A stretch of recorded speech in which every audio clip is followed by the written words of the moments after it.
ಪಾಕಿಸ್ತಾನದ ವಿರುದ್ಧ ಭಾರತ ಬ್ರಹ್ಮೋಸ್ ಪ್ರಯೋಗ ಮಾಡಿದೆ. ಮೇ 10 ಅಂದರೆ ನಿನ್ನೆ ಅಷ್ಟೇ ರಾವಲ್ಪಿಂಡಿ ಏರ್ ಬೇಸ್ ಮೇಲೆ ದಾಳಿಯನ್ನು ನಡೆಸಿದೆ.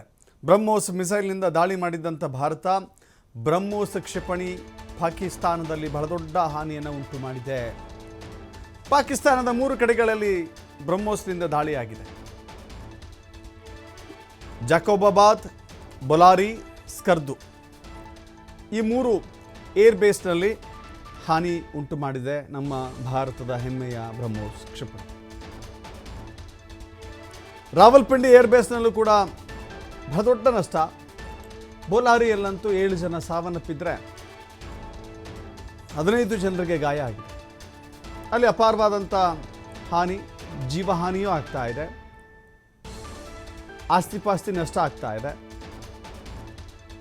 ಮಾಡಿದ್ರೂ ಮಹಾರಾಯ ಅನ್ನೋ ರೀತಿಯಲ್ಲಿ ಪಾಕಿಸ್ತಾನ ಈಗ ಇದೆಲ್ಲವನ್ನು ಅನುಭವಿಸಬೇಕಾಗಿದೆ. ಪಾಕಿಸ್ತಾನದ ಬಿಕನೇರ್ ಗಡಿಯಲ್ಲಿ ಕ್ಷಿಪಣಿ ಅವಶೇಷ ಕೂಡ ಪತ್ತೆಯಾಗಿದೆ.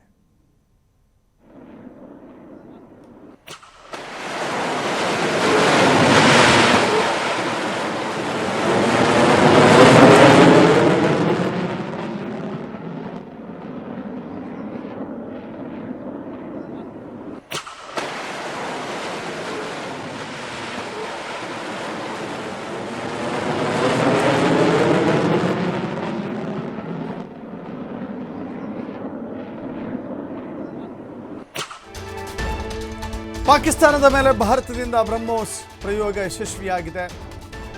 ಪಾಕಿಸ್ತಾನದ ಹಲವೆಡೆ ಪ್ರದೇಶಗಳನ್ನು ಒಡಿಸ್ ಮಾಡಿದೆ. ಅದು ಏರ್ ಬೇಸ್ಗಳನ್ನು, ವಾಯು ನೆಲೆಗಳನ್ನು ಒಡಿಸ್ ಮಾಡಿದೆ. ಪ್ರಯೋಗದಿಂದ ಅಲ್ಲಿನ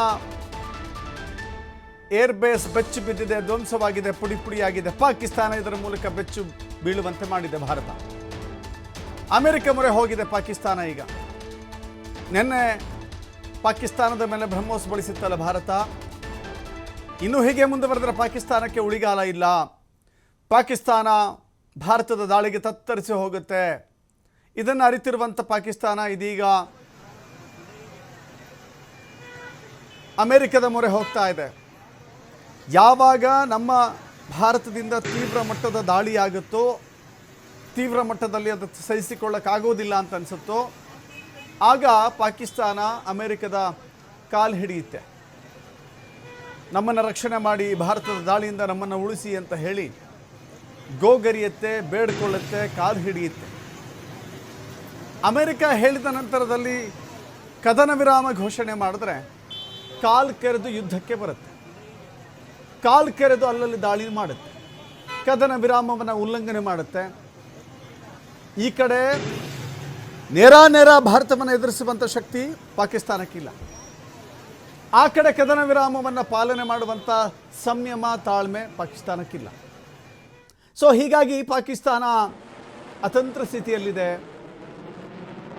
ಅಯೋಮಯ ಸ್ಥಿತಿಯಲ್ಲಿದೆ. ಪಾಕಿಸ್ತಾನಕ್ಕೆ ಏನು ಮಾಡಬೇಕು ಅನ್ನೋದು ಕೂಡ ಗೊತ್ತಾಗ್ತಾ ಇಲ್ಲ. ಪಾಕಿಸ್ತಾನ ಶಾಂತಿಯನ್ನು ಬಯಸಿದರೆ ಕದನ ವಿರಾಮವನ್ನು ಪಾಲನೆ ಮಾಡಬೇಕಾಗಿತ್ತು. ಆದರೆ ಭಾರತವನ್ನು ಕೆಡಕುವಂಥ ಪ್ರಯತ್ನ ಮಾಡಿದ ನಂತರದಲ್ಲಿ ಈಗ ಭಾರತದ ದಾಳಿ, ಅವರ 3